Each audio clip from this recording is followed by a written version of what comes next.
that I left behind on Allison Road. Oh, they made such a name for themselves on Mill Avenue back in the 80s, but now the studio that churned out some memorable hits is unplugging for good. ABC 15 Mornings anchor Dan Spindle sits down with Gin Blossom's frontman Robin Wilson. I've lost my mind. You know that sound, On what I'd find. and you might even recognize the face. All the precious that I left behind on Allison Road.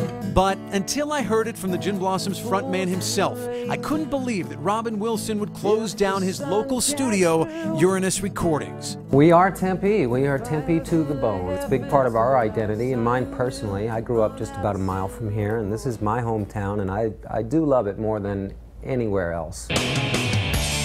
So why, after 2 decades of making award-winning, multi-platinum selling music in this historic space, would the band move on? How old is that?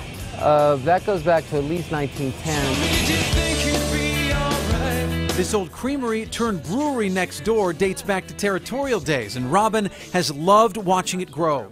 His friends at Four Peaks really need the space, and the dream of maintaining a permanent recording studio for Robin just isn't practical anymore. So, some of the awards and the accolades will be left behind for the brewery to show off. The rest will hang on some other wall that has fewer stories to tell. Business is still booming for the Blossoms. They play 80 shows this year. A new record is in the works. They just won't record it here. My lifelong dream was always to be a rock and roll singer, and I just happened to be in the right place at the right time with the right skill set. On Allison Road. And with a little indulgence for one reporter's lifelong dream, one last jam session at the studio. Reporting from Tempe, Dan Spindle, ABC 15 News. Yeah, there you go, Dan. You spent the afternoon with Robin Wilson.